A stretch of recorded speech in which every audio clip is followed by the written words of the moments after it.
세계의 절반을 지배했던 로마 제국. 그들은 천년 동안 유럽을 통치했고 모든 길이 로마로 통했습니다. 그러나 이 거대한 제국을 무너뜨린 건 야만족의 칼날이 아니었어요. 전쟁도 역병도 아니었죠. 로마를 무너뜨린 건 돈이었습니다. 한때 세상을 움직이던 화폐가 이제는 제국을 무너뜨리는 독이 되었죠. 그렇다면 이 화폐가 어떻게 로마 제국을 무너뜨렸는지 지금부터 알아볼까요?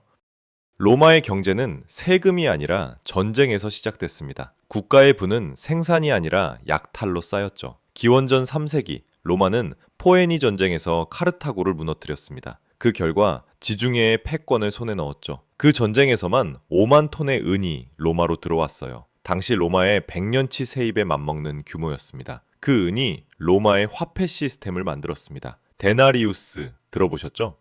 사그램의 순은이 들어간 이 은화는 단순한 교환 수단이 아니라 로마의 신뢰 그 자체였습니다.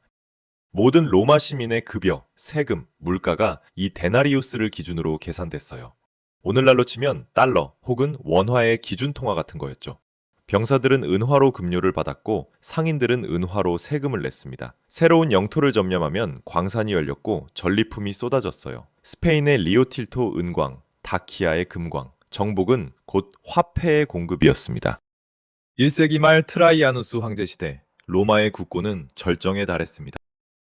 국가 수입의 절반 이상이 전쟁 약탈과 노예 무역에서 나왔죠. 다키아 전쟁에서만 약 16만 킬로그램의 금, 330만 킬로그램의 은이 로마로 들어왔습니다. 오늘날 가치로 수십조 원에 해당하는 금액이었죠. 로마의 인구는 약 6천만 명, 세율은 1에서 2%에 불과했습니다. 국가의 부는 세금이 아니라 전쟁의 수확물이었으니까요. 하지만 정복이 멈추자 시스템은 흔들리기 시작했습니다. 하드리아누스는 더 이상의 확장을 멈추고 국경을 안정시키는 정책을 택했습니다. 군사적으로는 현명했지만 경제적으로는 치명적이었죠. 더 이상 새 은광이 열리지 않았고 금속 유입이 줄어들었습니다. 기원 후 150년대 로마의 국고는 약 3억 7천만 데나리우스에 달했습니다.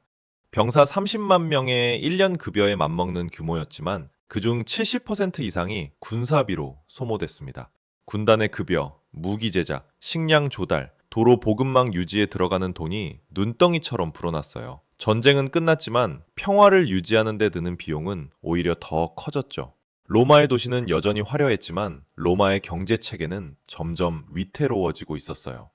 새로운 정복이 멈추자 세금만으로 제국을 유지하기 어려워졌어요.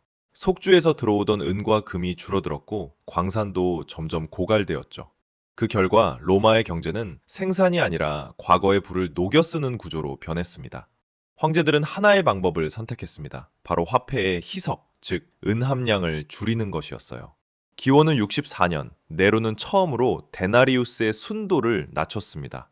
은 함량을 98%에서 93%로 줄였죠. 처음엔 눈치채기 어려웠습니다. 하지만 그 이후 황제들은 매번 위기를 맞을 때마다 함량을 줄였습니다. 기원 후 2세기 중반에는 은 함량이 절반으로 줄었고 3세기 초에는 30%, 그리고 3세기 중반에 이르면 2%에 불과했습니다. 은 대신 구리와 주석이 섞였죠. 겉모습만 은이었지 실질적 가치는 거의 동전 수준이었습니다. 기원전 180년 밀 함모디우스. 오늘날로 치면 약 8.7리터에 가격은 12데나리우스였습니다. 하지만 250년대에 이르면 같은 양의 밀 가격이 120데나리우스를 넘었습니다. 그리고 디오클레티아누스 시기에는 2000데나리우스를 돌파했죠. 불과 한 세기 만에 물가가 100배 이상 폭등한 겁니다. 문제는 임금이 그 속도를 따라가지 못했다는 점이었습니다. 병사들의 월급은 2배로 오르긴 했지만 화폐 가치는 10배 이상 떨어졌어요. 결국 병사들은 불만을 품었고 약탈과 반란이 빈번해졌습니다. 실제로 3세기 중반 50년 동안 황제는 26명이 교체됐는데 그중 24명은 암살되거나 전쟁 중 사망했습니다. 시장에서는 새로 주조된 데나리우스를 받지 않으려는 상인들이 늘었어요. 사람들은 무게를 재며 거래했고 기존에 발행되었던 순은의 데나리우스나 금화를 요구했죠. 일부 지방에서는 황제 얼굴이 새겨진 연도에 따라 환율을 따졌습니다. 물물 교환이 부활했습니다. 곡물, 포도주, 가축, 소금이 다시 거래의 기준이 되었죠. 농민들은 은화 대신 병아리 2마리, 포도주 1병을 들고 나가 곡식을 바꿨습니다. 도시경제의 뼈대였던 화폐 순환이 무너진 겁니다. 상류층은 금과 토지로 자산을 옮겼어요. 돈이 썩기 전에 땅을 사라.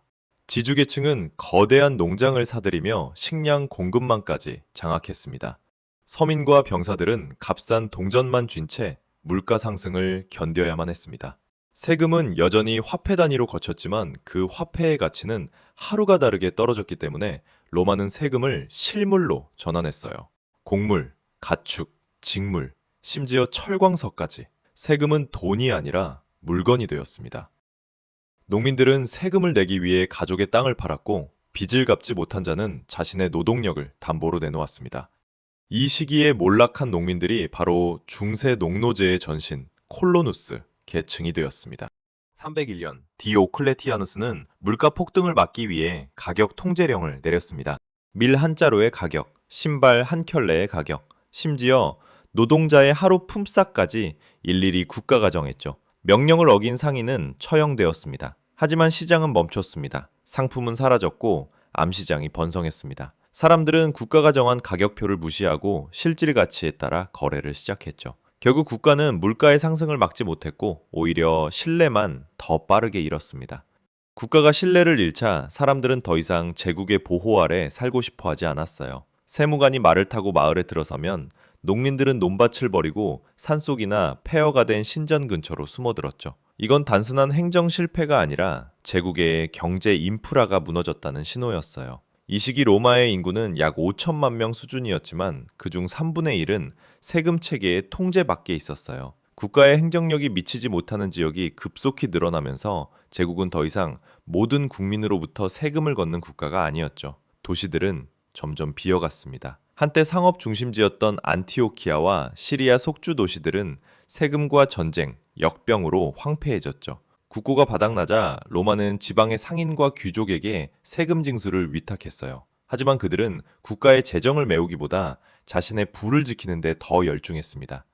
그 결과 세금은 더 무거워지고 경제는 더 깊은 불신의 늪으로 빠졌습니다. 군대의 붕괴도 시작됐어요. 병사들에게 줄 급여가 모자라자 황제들은 현물급여 제도를 도입했습니다. 병사들은 은화 대신 식량과 포도주를 요구했고 부족하면 직접 약탈을 했습니다. 3세기 중반 일부 군단은 로마의 이름 아래 움직이는 독립군벌이 되어버렸습니다.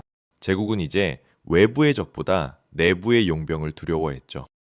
로마의 황제는 이렇게 말했죠. 이 동전의 가치는 제국이 보증한다. 하지만 아무도 그 약속을 믿지 않았어요. 그 후 콘스탄티누스는 새로운 해법을 내놓았습니다. 국가의 신용이 아니라 금속의 신용으로 돌아간 겁니다. 그가 발행한 금화 솔리두스는 한 개당 약 4.5g의 순금이 들어있었고 그 가치는 당시 병사 1개월 급여에 맞먹었어요. 이 화폐는 이후 1000년 이상 유럽의 기축통화가 되었죠. 국가가 더 이상 신용을 관리하지 못하자 사람들은 다시 금속 그 자체를 믿기로 한 것이었습니다. 로마의 경제는 신뢰의 화폐에서 금속의 화폐로 후퇴했어요. 제국은 살아 있었지만 이미 그 심장은 멈춰 있었죠.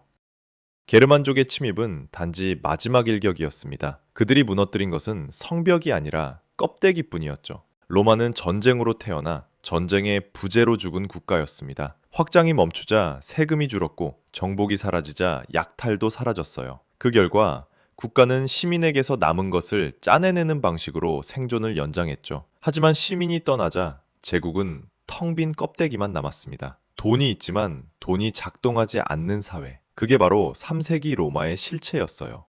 그들은 금을 가졌지만 신뢰를 잃었습니다. 화폐는 여전히 존재했지만 그 화폐를 믿는 사람은 아무도 없었죠. 결국 로마의 몰락은 칼이 아니라 불신이 만든 결과였습니다. 오늘 영상은 여기까지입니다. 시청해주셔서 감사합니다. 더 유익한 영상으로 돌아오겠습니다.